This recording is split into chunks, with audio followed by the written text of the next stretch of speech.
Welcome to Season 4 of the Knack 4 Business Podcast. Quick word from today's sponsor. You know that moment when something complicated finally clicks? That's what Fred Crouch does with real estate. His podcast, Property Wizard, from Gentry Learning, makes property wealth feel less like a mystery and more like a plan.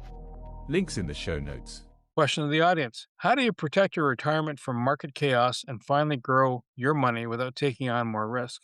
And that's exactly what our guest will break down in this episode. How everyday people can use the same hidden, low-risk strategies wealthy investors rely on, including life settlements and alternative investments that turn old insurance into real retirement income.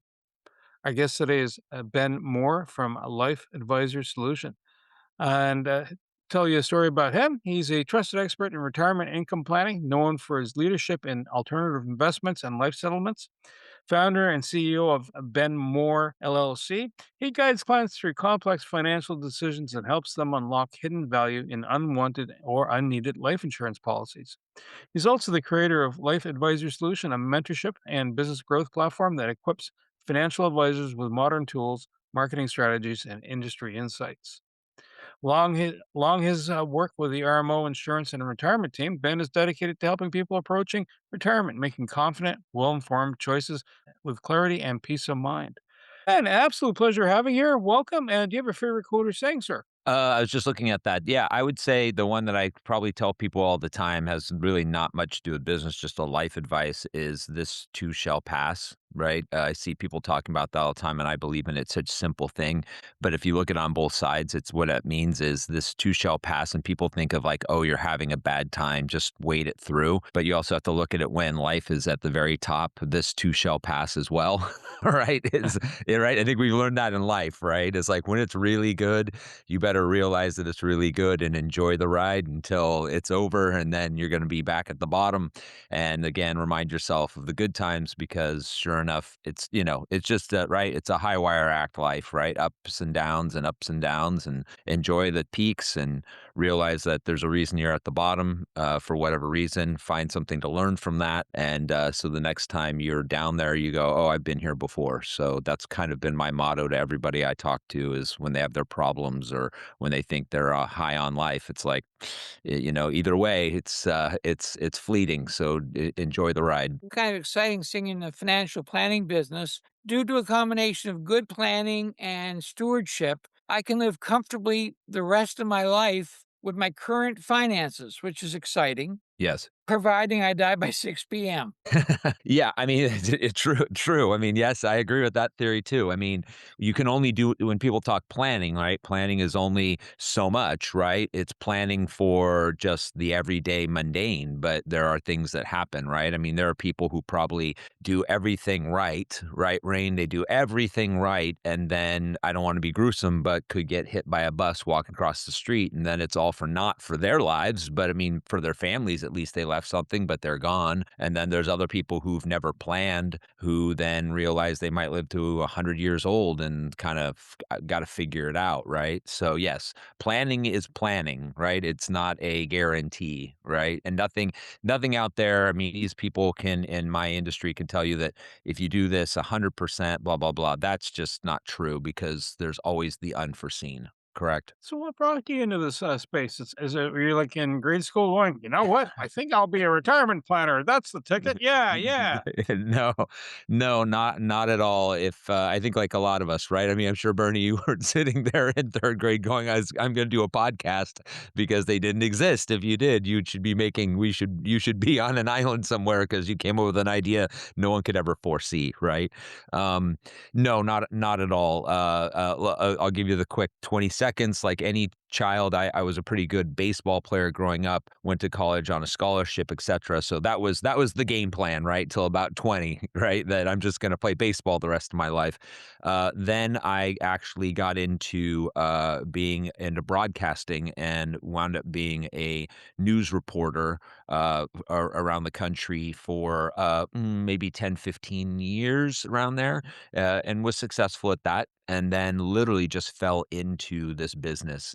I always say to people, like, how did you get into this niche or whatever you do? And I always say, I Forrest Gumped it, if you understand from that movie, right? I Forrest Gumped it. And that's life, right? I mean, people are always asking, younger people. I mentor a lot of younger people, and I just tell them, hey, I'm telling you right now, it's really about who you know. And I don't mean like nepotism, but it's like if you just go out there and put good vibes out there, you'll be shocked. I mean, I sit back and look at the connections I have, guys, with people in life, and 90% of it was I met them somewhere, somehow, randomly, and was a person that they liked. And then you realize, whoa, here's an opportunity. I'm not going into meeting people with the manipulation of I'm going to put on this face and salesy. It's just I can't tell you every single day I meet somebody and then I'm like, that's an opportunity for us to possibly work together, right? And 90% of the time it never pans out,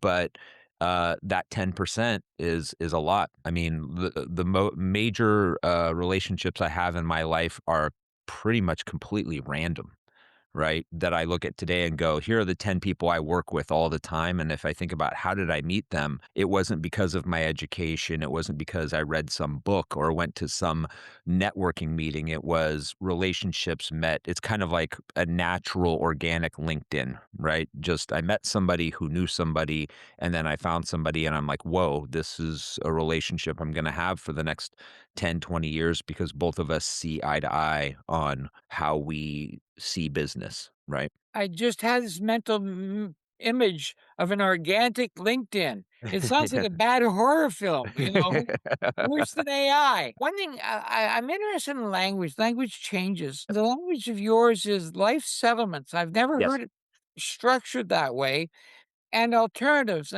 So unpack what that means in Yes. your vernacular. Sure. So when you hear alternatives, it's just a euphemism for saying that we help people invest in things outside of what is considered the average norm. And what the average norm is this in America is, almost most people who work have retirement plans within their companies that they work for. And where are those retirement plans? Where does that money go? And it almost always goes into the stock market. So the stock market is the norm.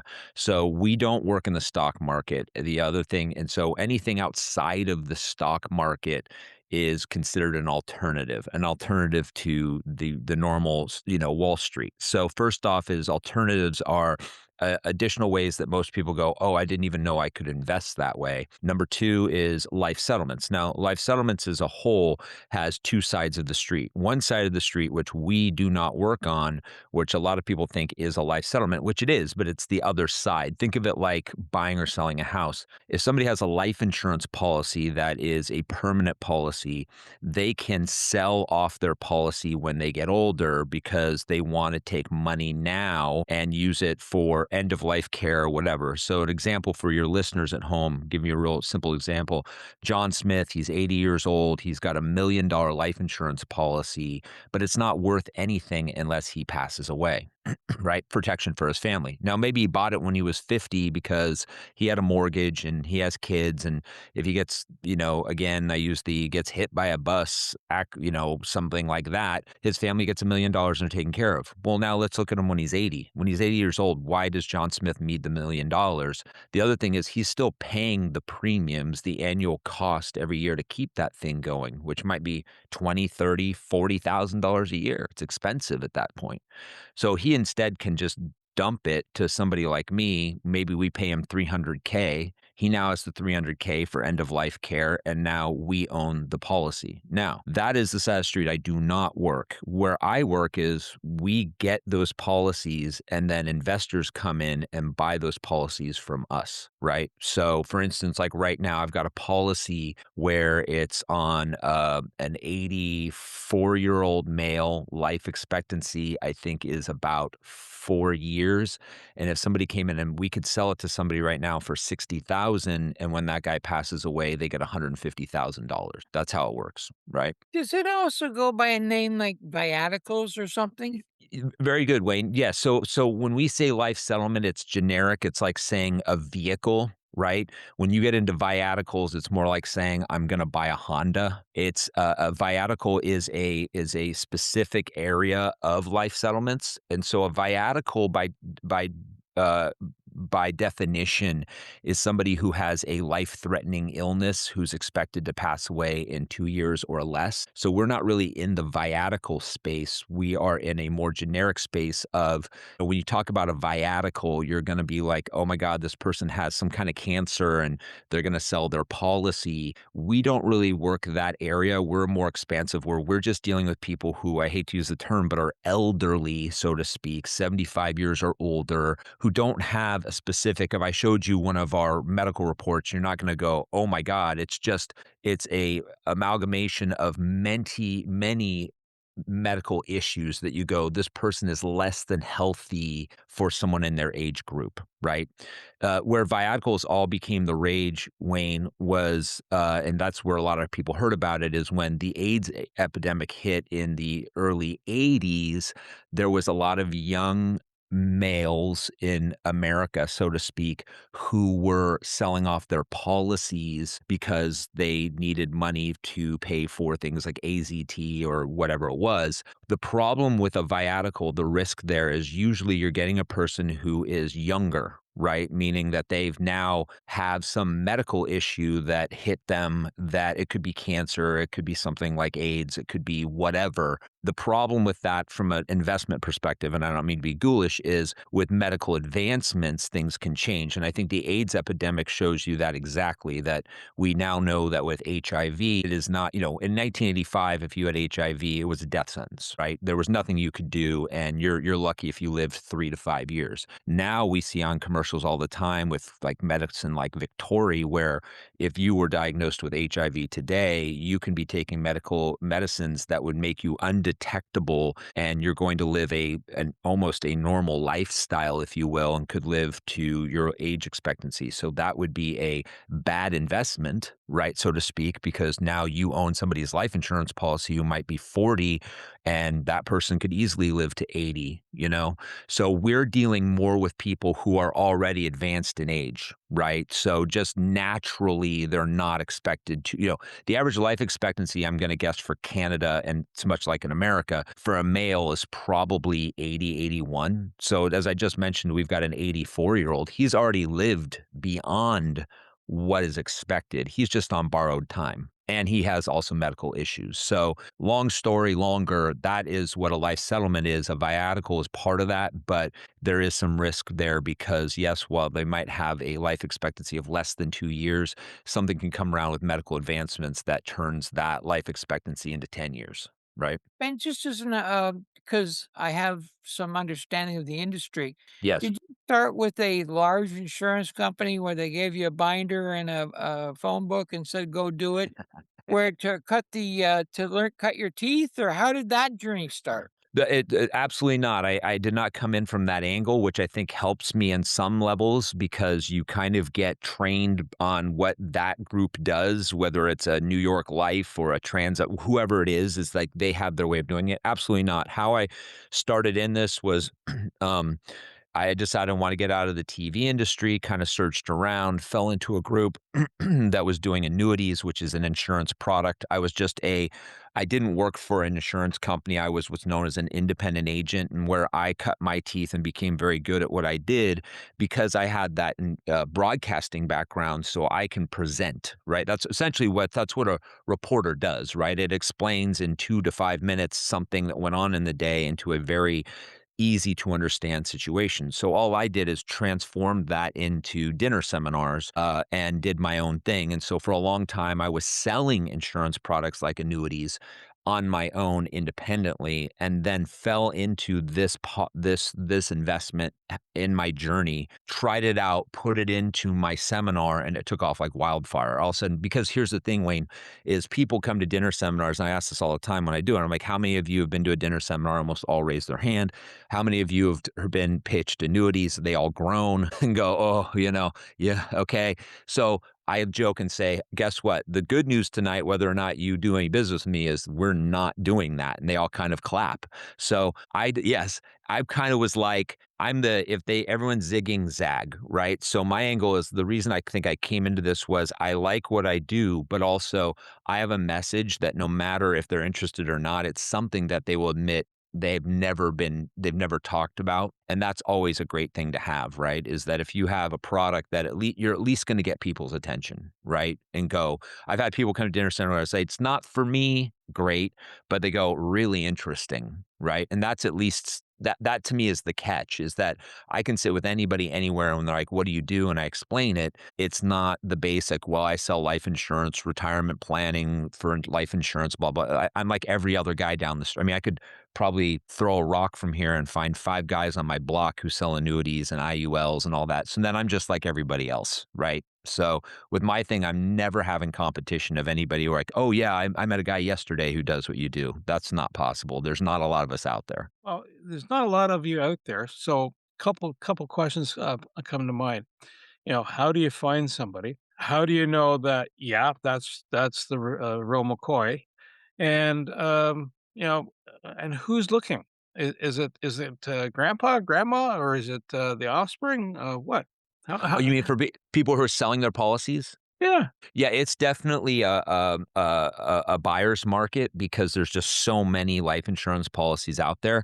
So that side of the street, I have a partner who does all of that. But what they do is they don't really have to prospect. There's a lot of, I mean, you see commercials on TV here all the time for companies like Coventry that sell your policy now kind of stuff. They're all out there. Betty White, who passed away maybe a year or two ago, was the national spokesman for life settlements. So there was commercials with her.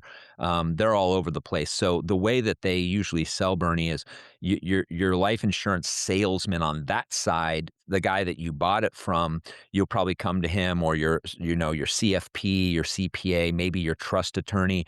They know this is an option for you. And so you'll sit down at 80 and go, maybe I need long-term care. I need somebody to help out. Well, I don't want to sell the house. I don't want to reverse mortgage the house. I don't want to dip into my retirement accounts because that's a tax bomb. What can I do? And they're looking at this thing and they're like, well, how bad do you need this? I don't need it. Well, you could get money for it. So we are approached and there's a database that we're signed into. Think of it like here in America, we call it the MLS. If you guys don't have that, there is, that's like real estate, right? So we Mhm. we plug into a database. And what it does is it just tells us, what the framework we're looking for, right? So it'd be like, hey, we're looking for, Wayne talked about viaticals. There's an area where you probably could just be like, I'm looking for 2 years or less LEs, life expectancies, and boom, you're into a viatical space. Our angle is going to be more like, we're looking for 75-year-olds with life expectancies under 8 years, with permanent policies, and whittle it down on that. And then those lawyers, CPAs, et cetera, are placing those policies in that basket, and then we're able to obtain from there and start the conversation, right? But to give you guys an idea, I mean, from what I understand with my partner, he's analyzing policies all the time because insurance policies have a lot of catches, right? I mean, there's a lot of them that can implode, meaning that, yeah, it's permanent policy, but it's only permanent to 95, or the escalating cost later on. So he has to analyze these things to make sure they don't blow up 10 or 15 years from now.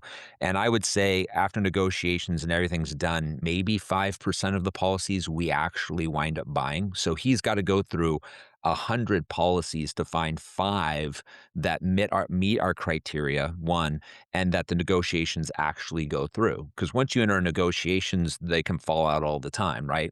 We do find on that side that their expectations a lot of times are extremely unrealistic on how much money they're going to get, and it's like, no, and it's funny because I talk to people all the time. I just talked to somebody yesterday and a guy was like 60 years old and he was very healthy. And he was like, well, I've got an old policy and I always say, I'm not buying policies that way, right? Number one, I wouldn't buy a 60-year-old who's healthy. Why would I buy it? It doesn't make sense. So it's got to be the perfect situation. And that's what works. So we don't have a hard time finding policies that people want to sell at all. In a perfect world, you're on this podcast. Yes, I assume our charms are part of the attraction, but absolutely, Wayne. But what would I mean, are you trying to inform? Are you trying to find the ideal customer? Are you trying why do you want to spread the message you're spreading? What can we do for you? Sure. The whole thing for us is to educate investors that this is an opportunity, right? And then that's it. Realistically, letting people know that if you're sitting around with money sitting around, could be in a bank, could be in a CD, could be that you're have money, in the market and realize, hey, that's where I am. We find that people are overexposed in the market. So I always talk about what I talk about is true diversification, right? So if somebody's sitting on $1 million, including their IRAs, et cetera, and I'll do analysis and find out that literally their money usually is in one of three places. It's going to be a lot of money in the market. Maybe they've bought some real estate investment, and maybe they even have an insurance policy or an annuity for some type of retirement planning. That's great. Okay. That money winds up in three different buckets. We call it the risk bucket, which is the market. We call the other bucket, your income bucket, which is what you want to have money down the road. That's going to be your annuity. And then they have safe money, which is great. Like money, hey, in case I just need money and it's sometime soon, that's going to be your CDs. What we say is you need to have an alternative bucket. Maybe 5 to 10% of all of your money should be in a place, because what we offer, Wayne and Bernie, is what we call a non-correlated asset. Right? Is if you sit down with me, like I just explained, hey, somebody can come to me tomorrow with their IRA or with just straight cash, and they can own an 84-year-old guy's policy who it's going to be for $150,000 is what you're going to get. You're going to pay up front $60,000.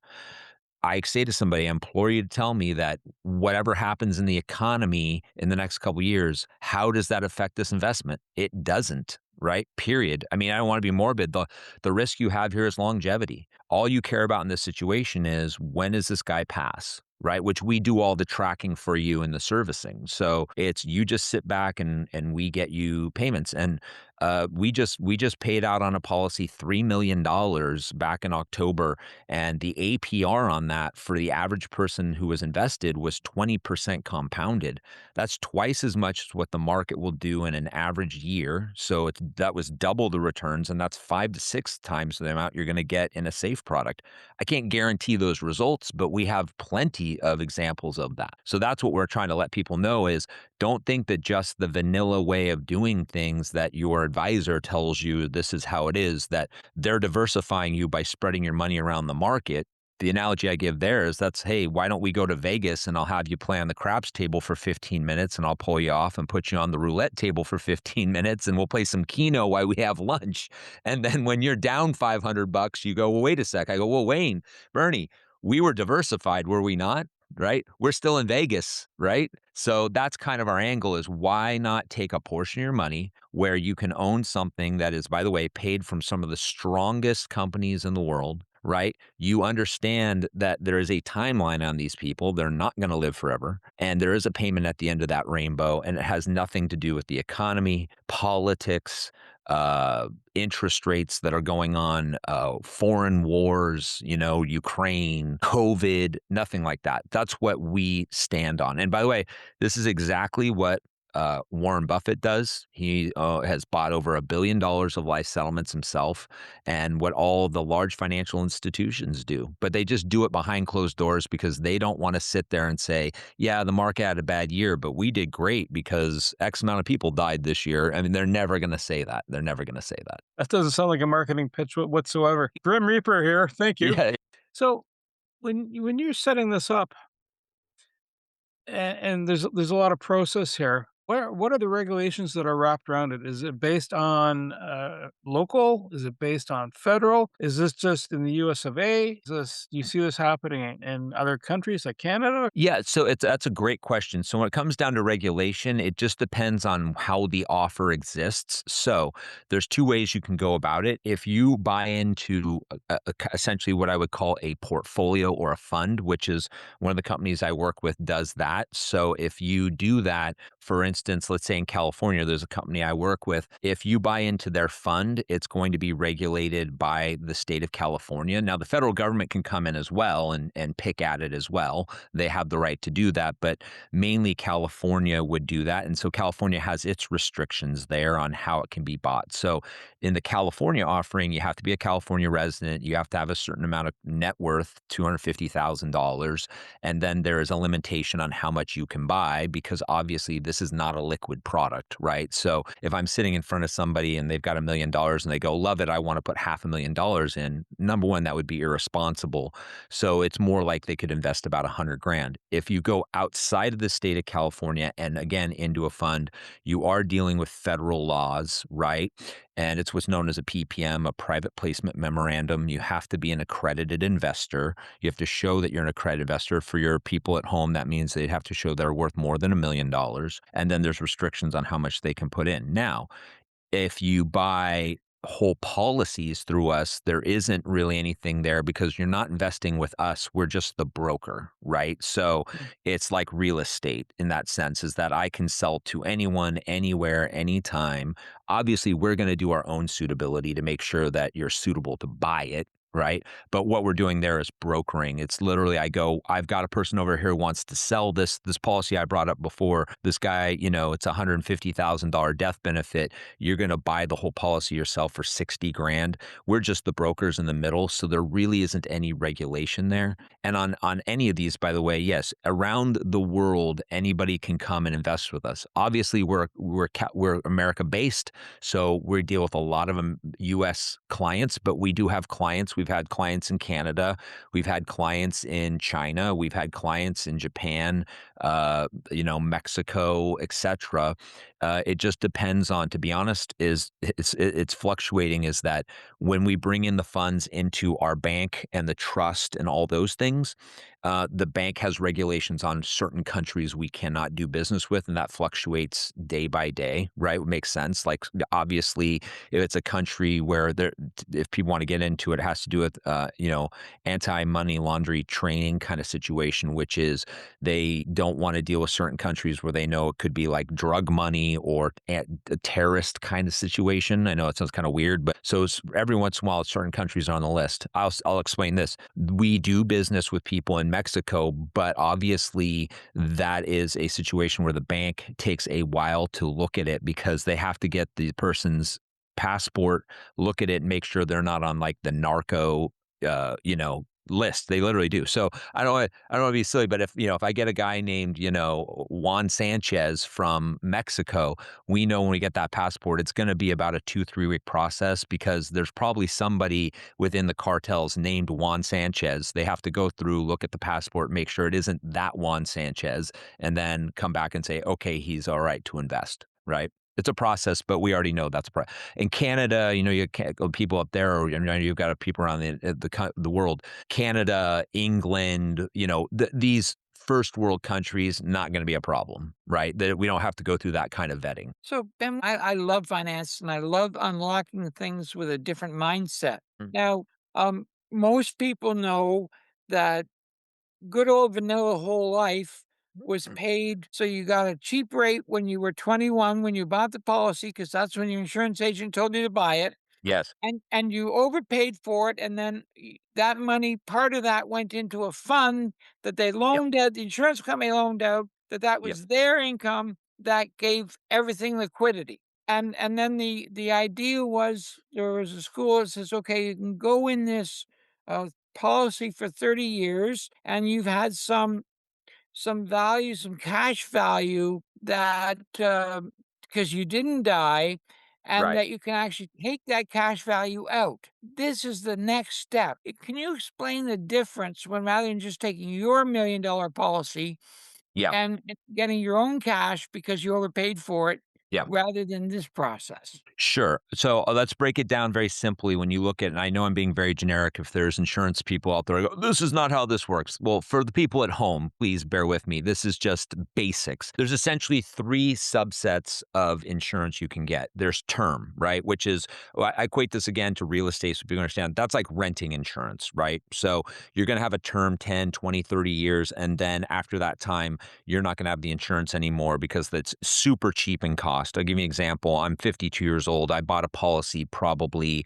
when I was 35. I bought term, and I think I pay literally $600 a year for $1.5 million in coverage. Now, I'm hoping I live the 20 years. And what does that mean? It means after 20 years, I paid $12,000 to an insurance carrier and I lost on the money, but hey, I'm still alive. So happy to pay it, right? But that ensured that while my kids were small and all that, that if I did get killed unexpectedly somehow, it would be protection, which is what people should buy insurance for. The other vast other side, Wayne, that you were talking about is whole life, where you are what's called overfunding a policy, right? So what happens is there's what's called COI, cost of insurance. They're going to take out the money where you're paying for the insurance, but now you're going to have a lot of money left over. In whole life, they're giving you a guaranteed interest rate on that money, right? Is what you're talking about. So now all this surplus money has been put into a cash accumulation account, right? And that money is making the interest. In theory, what happens, as you'd said, is after 20, 30 years, you're going to have so much money built in there that you no longer have to pay the premium, the cost, because the interest generated on that money pays for the insurance policy. What I would equate that to is like being on a 15-year mortgage, right? You're accelerating the mortgage, paying off the cost, and now you can sit there. If you bought a policy when you were 30, at 50 years old, you're not paying for it anymore. And there's also cash value that you could borrow from, as people know. And if you borrow from a life insurance policy, it is tax-free, right? That is the idea. So that is that way. In the middle is what's known as universal life insurance. Okay. And universal life insurance, normally the way the old school, there's a lot of new bells and whistles, IULs, blah, blah, blah. And I'm not going to get into that. But the old way of universal life was it's kind of like having a 30-year mortgage interest only. What I mean by is you're just paying for the cost of insurance. The cost of insurance is much higher than on term, because you're going to have a permanent policy. So they know you want to have it. So you're going to pay more every single year to keep this thing going, though you never put money in. You're not overfunding, and you never put money in that bank that accrues much interest. You just want to know that you have your rate locked in when you're 30. Yes, it escalates over time, but it won't escalate for about 30 years, and you're going to keep this thing until you die. Okay. So now that I've explained those three different angles, we only work in the universal life sector, right? Because number one, we're not going to buy term policies because that doesn't make any sense. Wayne, I come to you and go, hey, I got an 84-year-old guy, as I mentioned, but it's a 30-year term and we're in year 28. You're like, well, what happened? No, that's bad. The other thing is that guy would never sell his whole life policy ever because he doesn't have the expense. It doesn't cost him anything to keep it. Right? What we're dealing with universal life people who bought a policy years ago and now they're waking up and going, yeah, I bought it for permanent, but now I'm in a position in life where I realize I don't need the coverage anymore. Kids are older, they're established, they've got their families and their houses and blah, blah, blah. Everyone's covered. Why I bought this thing where I thought I needed the coverage, that coverage doesn't really exist anymore. And now I'm paying money into this thing every year and I don't really see the need for it anymore. I don't really want it. Yeah, I could give my kids $1 million and great, but they're all doing well. That's just kind of cherry on top stuff.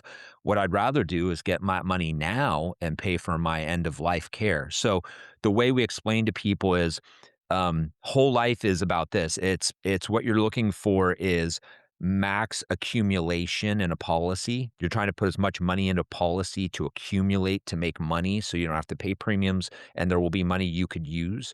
And it's very expensive. What we're about is these people bought universal life because they're looking for the minimum amount they have to pay every single year for maximum death benefit. Okay.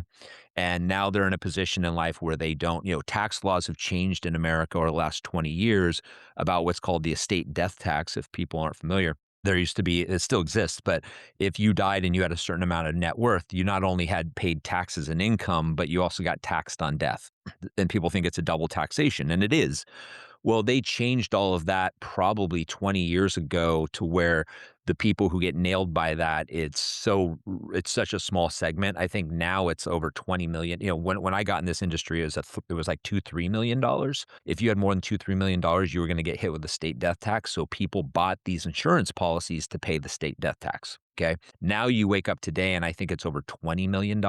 So the subset of people where that affects them is really, really small. So a lot of these people, Wayne, as you were talking about, 20 years ago, there was a large group of people who needed to pay that tax. Now that doesn't exist. Well, they bought these policies 20 years ago. Now they're waking up and going, why am I paying on this thing? I'm not going to have that tax problem. Right. And that's where we're seeing a lot of this. So if someone comes along, they're the investor, Yeah. and they want to buy, do they just roll up and come up to the office and go, Ben, my man, talk to me? Or is it you need a lawyer, an accountant kind of in tow? Like what? Because it's like if you're investing in real estate, right? There's a Yes. whole bunch of entities that'll be around you to give you Right. expertise from different angles, right? Yes. Yeah. So our angle here is we make it real simple because unlike real estate, most people are already familiar in real estate of that you're probably going to have a realtor and then there's going to be an escrow company and et cetera, et cetera, et cetera. So you're already kind of familiar with what that is. We're all one-stop shop. We handle all of that for you. So whether you're using retirement money or you're just using straight cash, we do all of that. So what's involved? Well, number one is we're going to place the money for you. We're going to put it in the system. Let's say if you had an IRA, we're going to open up what's known as self-directed IRA because you can't use your Schwab account or any of that because those companies, Fidelity, they're only market-based, right? So for instance, as somebody, I'm doing one deal right now where if they want to take $50,000 of their money that was in a Schwab account or a Vanguard account, we open up a self-directed IRA, which is these are companies that allow you to invest in alternatives. So that gets set up, money's placed there. We do all of that work. You just DocuSign, right? Because it's confusing. We set it all up. We do all of that. Okay, so that's how that works. The second angle is if you dig cash, we're going to help you walk you through the process. And then after you invest, what's left? Just what we call servicing. And we have a servicing company that we've hired that has extensive background in this business. And what is servicing? Well, think about it. While the person is alive, there really is only two things that are going to happen. Number one is premiums need to be paid. And depending on how you buy this, we might have already had premiums set up for you for a period of time, right? For somebody's life expectancy, so to speak, you may not have any premiums. That depends on which policy you want to buy and how. So we have a servicing company that makes sure they make the premium payments for you every single month, so the policy doesn't lapse. Okay. And then number two, they're doing health tracking on these people to see when they pass away. Right? Once they pass away, they go get the death certificate, they deal with the insurance carrier, get the money, and then they distribute the payment to you. So all of that, if you were in some other business, or by the way, a different company than mine, you might have to go get different entities to do this, and you don't even know what to ask. We've made it very simple when we started our business a long time ago because we saw how that was. We have it all. I quarterback it all for you. You don't have to worry, when it comes even to how, your taxes are done, any of that, we handle all of that. So yes, they can literally roll up, or if they go to us, once you come to me, we handle all of it A to Z. There's nothing they have to do, right? We handle all of it. Have you ever had something go quirky though? Someone buys the policy, et cetera. Person goes missing. Mm. You don't have a body. Well, kind of a worst case scenario. Have you ever had a magic moment going, that's the unicorn going in the wrong way? We've never, obviously you sit down and you can dissect it and go, here's how things can go wrong. Is that a possibility? It's a possibility. I've been in this business 20 years. I've never seen it happen. Number one, remember, we're doing tracking on people quite often. Okay. And I can walk out how that happens. So them to go missing would be kind of odd. And I'll write that down. Is it a possibility? Sure, it's a possibility. It's not a probability. I've never heard of that happening in the industry. It doesn't mean it probably hasn't happened somewhere, but I work with myself and people who've been in this industry a long time. I've never heard of that happening. But is it a possibility? So no, you got to look at where this is. You're dealing with some 80-year-old, probably fairly immobile. Right. These aren't people that are going around and visiting, the jungles of the Amazon, and then they're not going to, some remote area. But the issue is what we do is that we track them through themselves. There's calls that go in, and then we also, if we don't get in touch with them, we're able to get in touch with family members, things of that nature. So it would be very weird. I'm not even familiar in a case that we have where we've ever called anybody and they've said, "Oh yeah, well, mom isn't around to answer this call because she's in Zambia or whatever on some safari at 83 years old." Right? So obviously, theoretically, it's possible. And it's funny, Bernie, I get these questions. That's not even the craziest question. The craziest question I've ever had, this was hilarious. I actually Alien abduction? what? No, no, even crazier. No, no. And here's what happens when I do dinner seminars. There's always I call it. I consider it like doing. I'm performing, right? And so I'm in front of 50 people, and yes, and what you have to do is you have to keep your calm and demeanor. And I'm not a guy who's like sales pitchy, right? I'm just there, like I'm talking to you guys, just explaining. Right. And I always know there's going to be one person. It's almost always a guy. Right. And what they want to do is they want to show everyone that you're BS, you're an idiot, and he's smarter than you, and he's going to poke a hole. And I had a guy at a dinner one time say, "Well, I have a question." I said, "Yes," in front of 50 people. He goes, "Well, what happens if a person gets their head cryogenically frozen and then 100 years from now gets it put on a cyborg body? They could come back and then sue the insurance carrier saying they aren't actually technically dead, and then you and your company and your investors are going to get screwed over."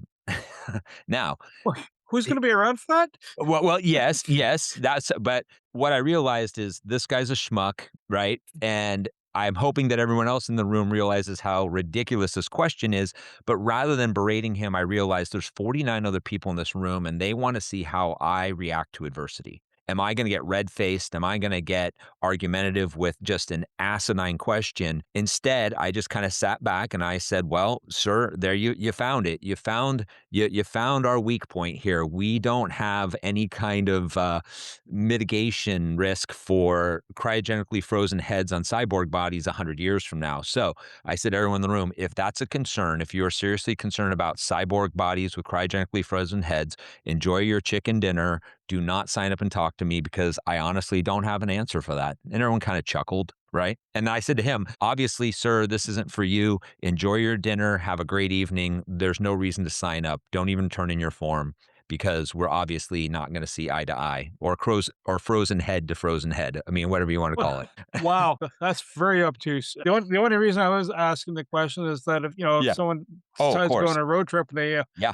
off the face of the earth, and you need a death certificate. If you don't Yes. get the death certificate, You're everything screwed. stops. Yes. Yeah. Well, in America, usually it's a certain timeline where I think the longest term would be if somebody is gone for 5 years, then they can be declared dead. My guess is if somebody was 82 years old and went missing, we have good lawyers. We probably could exceed that process. By the way, the family would probably help us as well because there's a lot. Think about this, not just us, right? It's their life insurance policies wasn't the only thing. If they have a trust and they have like a house and all this stuff, that family is going to want to get this thing going as well, right? So they would Yeah. be in conjunction with us of like, they're not just going like, "Well, screw you guys. You have the life insurance policy. What do we care?" They probably have a ton of assets they want to get all entangled as well. So we could join with the family and they're going to rapidly they're the ones who are going to be able to figure out what the heck happened to grandma, right? So there's, we have places in force for that. We have really good attorneys on that to help out. I mean, we just had one right now. I don't want to be too morbid, where we had a policy where the person passed away, like I think it was supposed to be like an 8-year policy. They died in 3. So the APR for the clients was ridiculous. And so I was kind of like, interesting, because usually, guys, you can look at ones and go, this one probably is going to hit pretty quickly, right? And this was one where it was off the grid. It was a woman. She was mid-70s. We weren't expecting her to die in like, several years. And I get the call. She passed away. And I'm like, what the hell happened? Well, guess what? She got hit in a Target parking lot by a car. Right? So what happens there is you think, okay, well, now that we move on. Well, she's passed away. It's clear how she died. Let's go get this. Well, it gummed up the works for a couple of months because of the fact of the way she died.